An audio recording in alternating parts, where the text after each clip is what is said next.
এটাকে ফার্ম দিতে গিয়ে, ফার্ম বুঝেন তো, ফার্ম পট্টি দিতে গিয়ে কয় তোমার এতটা ভালোবাসি, তোমার এই চোখের মধ্যে আমি এখন তামাম দুনিয়া দেখতেছি। কথা বুঝছেন নি? ও বাবা, নাউজুবিল্লাহর ব্যাপার না এটা, কথা বুঝছেন নি আমার? যাই হোক, পাশ দিয়ে যাইতেছিল এক মুরব্বী চাচা, এরকম বয়সস্থ মুরব্বী, ওয়ালের পাশ দিয়ে যাচ্ছে। এ মুরব্বী যখন যাচ্ছে, ছেলেটাই বলতেছে তোমাকে অতটা ভালোবাসি বলে তোমার এই চোখের মধ্যে আমি তামাম জগৎ দুনিয়া দেখতেছি। কথা কি সত্য? 110% মিথ্যা কথা এটা। মেয়ে মানুষের একটা কোয়ালিটি আছে, মেয়েদেরকে ফার্ম দিতে পারলে এরা ফটকার মতো ফুলে। ফটকা বুঝেন তো? ফটকা, balloon balloon balloon balloon balloon, yes balloon. Balloon ফুললে ভালো, দেখতে সুন্দর না, কিন্তু যদি একটু বেশি ফুলে ফাটি যাওয়ার পরে কি হয়? শেষ না, বেকার হয় না। ও ফাটি যাওয়ার পরে তার চামড়া বাচ্চা ওই জায়গা গিয়ে পড়ছে, হেনু গিয়ে পড়ছে। এই ছোট্ট ছোট্ট ছেলেরা মেয়েরা কিতা করে, তারে দইরা এনে চুপুলি বানায়। বানায় না, বানায় না আপনাদের দেশে? ও বানায়া মুখ থেকে বাইরে করে ছোট একটা হয়ে যায়, ও ছোট একটা দরিয়া অনু এরকম মারে, টাস করে আরো শব্দ হয়। তার মানে কি তা যে ফটকা বেলুন ফুললে ভালা, কিন্তু বেশি ফুলি গেলে হ্যাঁ বান্ডা বাচ্চা পর্যন্ত বিভিন্ন জায়গায় পড়ে। ওখান থেকে দরিয়া নিয়ে ও হরুতাইন তারা কিতা করে, ফার্ম দিয়ে মুকল হয়ে গিয়ে অনু আবার মারে। মারেনি? মারেন আপনাদের দেশে? কি হাসির খোরাক না, সত্য তো কথা নাকি? তো মেয়েদের একটা কোয়ালিটি হলো, তাদেরকে যে যত ফার্ম দিতে পারবা তারা তত ফুলবো। ফুটবল চিনুননি আপনারা ভাই?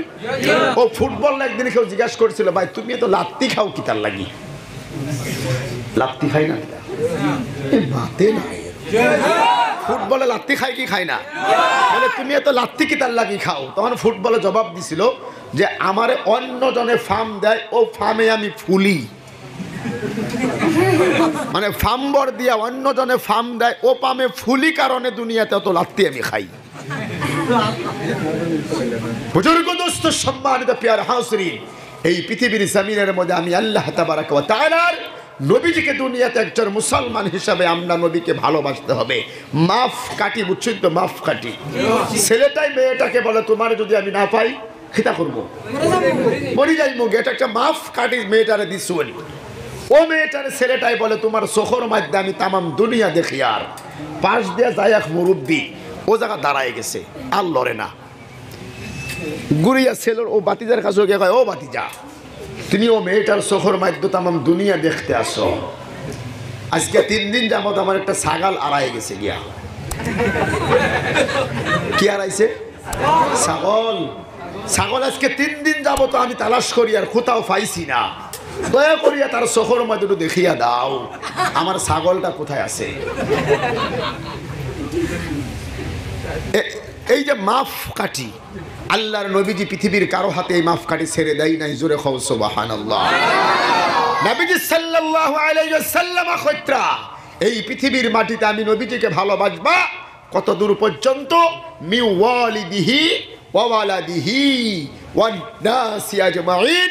দুনিয়াতে তুমি তোমার মা এবং বাবার চাইতে, তুমি তোমার আপন ছেলে এবং মেয়ের চাইতে, মানে আপন সন্তানের চাইতে, ওয়ান্নাস তামাম পৃথিবীর সমস্ত মানুষের চাইতে আমি নবীজিকে বেশি ভালোবাসা লাগবে। জোরে জোরে খাও সুবহানাল্লাহ। এই দুনিয়ার জমিনের মধ্যে যদি আল্লাহর কোনো একজন বান্দা আমি ওয়াইশ করুনিকে বলেন, হুজুর গো, পৃথিবীর জমিনের মধ্যে আল্লাহর নবীজিকে আমরা কেমন করে আপন মায়ের চাইতে, বাবার চাইতে, আপন সন্তানাদের চাইতে ভালোবাসবো হুজুর, বুঝি নাই। এই পৃথিবীর জমিনের মধ্যে আল্লাহর নবীকে হযরত সাহাবায়ে কেরাম নিজের জিন্দেগির চাইতে তামাম পৃথিবীর সমস্ত মানুষের চাইতে আমার নবীজিকে, আমার নবীজির সাহাবায়ে কেরাম ভালোবাসছিল। জোরে জোরে বলুন সুবহানাল্লাহ। আল্লাহ রাব্বুল আলামিনের পেয়ারা বান্দা নবীর উম্মত মুসলমানেরা গো, আর রাহিকুল মাকতুম নামক কিতাবের মধ্যে এত সুন্দর করে লেখা হয় রে আমার বাবারা, সিরাতে বিশ্বকোষ নামক কিতাবের মধ্যে লেখা আছে আমার নবী যখন উহুদের ময়দানের পাদদেশে, এদিকে তাকান, উহুদের ময়দানের পাদদেশে যাহারা হজ বাইতুল্লাহ করেছেন, মক্কা মদিনা যাহারা সফর করেছেন রে আমার বাবারা, তাহারা জানবেন এখনো পর্যন্ত উহুদের ময়দানের সেই পাদদেশে ৭০ জন নবীর সাহাবায়ে কেরামের কবর এখনো বিদ্যমান। একজন দুইজন না, কতজন? দয়ার নবী মায়ার নবীর আপন চাচা হযরত আমির হামজা সাইয়্যিদুশ শুহাদা যাকে বলা হয় আমার বন্ধুগণ, আল্লাহর নবীকে পৃথিবীর জমিন থেকে মেরে ফেলার জন্য ওই উহুদের ময়দানে মক্কার কাফির বেঈমানেরা এমন ভাবে টার্গেট করে নিল। আগেই একবার জোরে জোরে বলুন সকলেই নাউযুবিল্লাহ, সবাই বলুন বাবাজি নাউযুবিল্লাহ। এই দুনিয়ার জমিনের মধ্যে আমার আল্লাহ বলেন নবী গো, ওয়া ইয ইয়ামকুরু বিকাল্লাযীনা কাফারু লিয়ুসবিতুকা আও ইয়াকতুলুকা আও ইউখরিজুক। এক নম্বর কোরআনুল কারীমের সূরা আনফালের 30 নম্বর আয়াতের মধ্যে আমার আল্লাহ বলে দিলেন, ওগো আমার নবী, এই মক্কার কাফির বেঈমানেরা আপনার বিরুদ্ধে একটা নয় দুইটা নয় রে বাবা, কমাস কম 3টা সিদ্ধান্ত নিয়েছে। তার মধ্যে 2 নম্বর সিদ্ধান্ত হলো আবিয়াতুলুকা, আপনাকে ওরা দুনিয়ার জমিনের মধ্যে কতল করতে চাই। জোরে জোরে বলুন নাউযুবিল্লাহ। ওই আল্লাহ পাকের পেয়ারা বান্দা নবীর উম্মত মুসলমানেরা গো, ওই ময়দানের মধ্যে মক্কার কাফির বেঈমানেরা আমার নবীজিকে চতুর্দিকে বেষ্টন করে ফেললেন। আমি ঘটনা বলবো না রে বাবা, শুধু কথাটা বোঝার জন্য বলে চলে যাইতেছি। নবীজি মাপকাঠিটা দিয়ে দিলেন পৃথিবীর সমস্ত মানুষের চাইতে, মা এবং বাবার চাইতে, আমার সন্তানাদির চাইতে আমি নবীজিকে বেশি ভালোবাসা লাগবে। চতুর্দিকে যখন কাফির বেঈমানেরা আমার নবীজিকে মেরে ফেলার জন্য টার্গেট করে দাঁড়ায়া গেল, হাতের মধ্যে তীর ধনুক নেদা নিয়ে বল্লম নিয়ে দাঁড়িয়ে গেল একজন বেঈমান নাম লেখা আছে আর রাহিকুল মাখতুমের মধ্যে বন্ধুগণ ইবনে উমাইয়া, কাফের বেঈমানদের সরদার আমার নবীর কাছে গিয়ে বলেন, এই মুহাম্মদ, তারা তো নবীজিকে নবী বলে মেনে নেয় না, ডাকে আর বলে মুহাম্মদ ইবনে আব্দুল্লাহ, এই পৃথিবীতে তুমি যদি বিপদের মধ্যে পড়ে যাও তোমাকে নাকি বাঁচাই তোমার আল্লাহ। ওরে মুহাম্মদ বলো বলো বলো, এই মুহূর্তে আমরা তোমাকে মেরে ফেলবো, বলো আমরা তোমাকে কতল করব, বলো এই মুহূর্তে উহুদের ময়দানে তোমাকে বাঁচাইবে কে? ওগো হাইলাকান্দি জেলার মুসলমানেরা, বুঝে থাকলে বলুন আমার নবীজিকে ওই মুহূর্তে বাঁচানেওয়ালা মালিকের নাম কি? আরে বাবা সবাই বলুন নাম কি? দয়ার নবী মায়ার নবী আমার বলে দিলেন, ওরে ইবনে কুমাইয়া রে, এই দুনিয়ার জমিনের মধ্যে আমি নবী যখন বিপদের মধ্যে পড়ে যাই গো, আমার আল্লাহ পাক বলে আল্লাহু ইয়াসিমুকা। ওগো আমার নবী, এই পৃথিবীর মাটিতে বিপদের মধ্যে যখন পড়ে যাবেন আমি আল্লাহ আছি আপনার বাঁচাইব।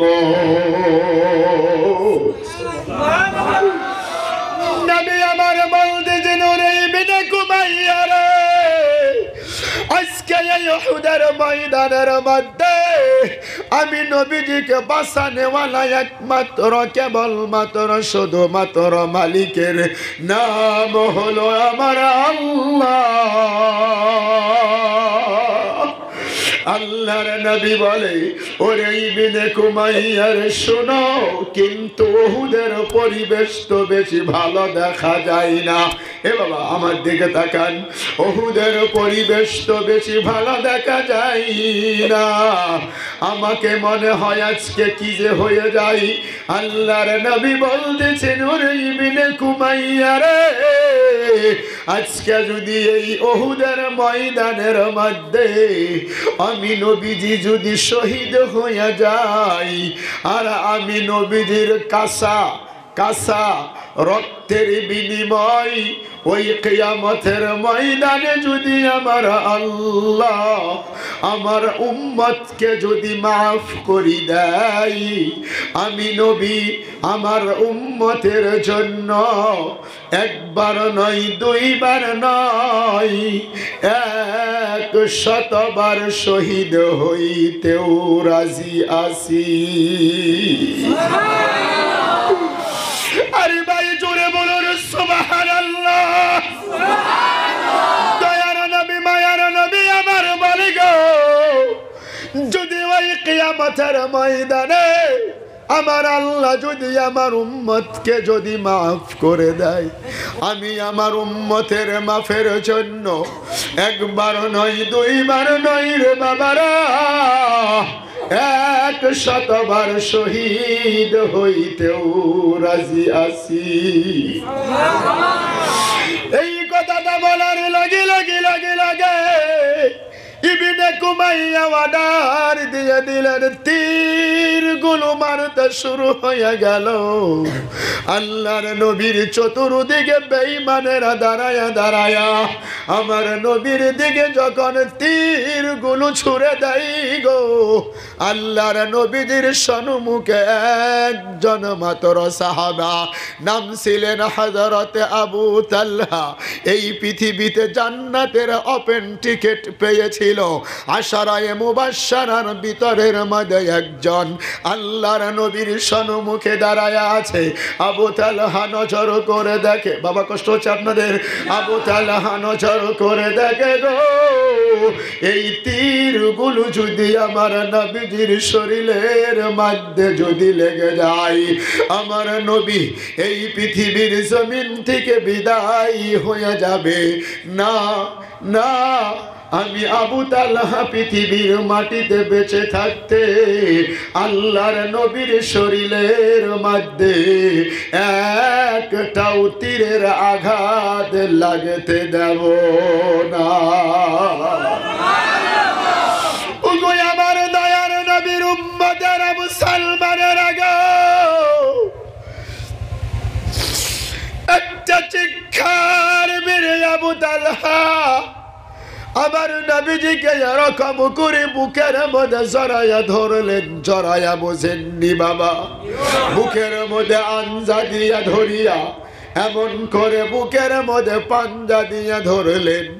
আল্লাহর নবীকে বলতেছেন, আবু তালহা বলে, ইয়া রাসূলুল্লাহ, টেনশন করা লাগবে না, আমি আবু তালহার শরীরের মধ্যে 1 ফোঁটা রক্ত থাকা পর্যন্ত আপনার শরীরের মধ্যে একটাও আঘাত লাগতে দেব না।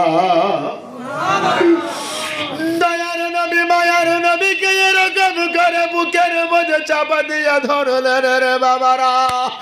যেই দিক দিকে বেঈমানেরা তীরগুলো মেরে দেয় গো, ওই দিকেই ঘোরান দিয়ে নিজের পিঠটাকে তুলে ধরেন। কিতাবের মধ্যে লেখা হয়, লম্বা কথায় আমি বোঝার জন্য বলে দিলাম, একটা নয়, দুইটা নয় রে আমার মুসলমান বাবা জানেরা, কমপক্ষে যুদ্ধের ময়দানের সেই তীর 70 থেকে 80টা তীর আবু তালহার পিঠের মধ্যে লেগে গেছে, তারপরেও নবীর শরীরের মধ্যে লাগতে দেয় নাই।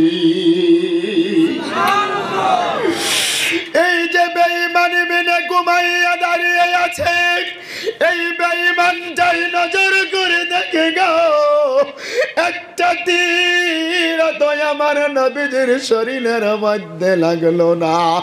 যুদ্ধের ময়দানে লোহা দিয়ে লম্বা করে বানানো হয়, নাম বলা হয় বল্লম। এরকম মাটির থেকে বল্লম টাইমে না কমাইয়া হাতের মধ্যে নিয়ে আমার নবীর দিকে যখন দৌড়াইয়া দৌড়াইয়া চলে যায়, এমন করে দূর থেকে নবীর দিকে যখন বল্লমটা ছুঁড়ে দেওয়া হলো, আবু তালহা নজর করে দেখে এই বল্লমটা যদি আমার নবীজির শরীরের মধ্যে যদি লেগে যায় গো, আমার নবী তো পৃথিবীর জমিন থেকে বিদায় হয়ে যাবে না। এই কাজ করতে দেওয়া যাবে না, যাবে না। একটা চিৎকার মেরে আমার নবীজিকে বুকের মধ্যে এমন করে আঞ্জায়া ধরিয়া ঘোরান দিয়ে নিজের পিঠটাকে বল্লমের সামনে তুলে ধরলেন। ওই বল্লমটা এমন করে আস্তে আস্তে আবু তালহার পিঠের মধ্যে যখন গচ্চত করে যখন লেগে গেল, হযরতে আবু তালহা রাদিয়াল্লাহু তাআলা আনহু আর সহ্য করতে পারলেন না রে আমার বাবা জানেরা। নবীজিকে এরকম করে ধরেছিলেন, আল্লাহর নবীর শরীর থেকে হাত দুটো লোলায়া পড়ে যায়, সেন্সলেস হয়ে গেল।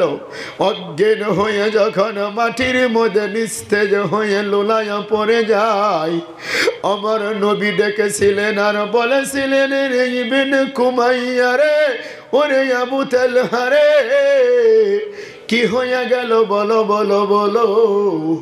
হযরত আবু তালহা জবাব দিয়ে বলে, ইয়া রাসূলুল্লাহ, ইয়া হাবিবাল্লাহ, ওগো আল্লাহর নবী গো, আজকে এই উহুদের ময়দানের মধ্যে আপনি নবীজির জীবনটা বাঁচাইতে গিয়া, আমি আবু তালহার ভালোবাসার প্রমাণ দিতে গিয়া, আমি নবী আপনার সম্মুখে আমার জীবনটা আল্লাহ ওয়াস্তে সাদকা করে দিলাম।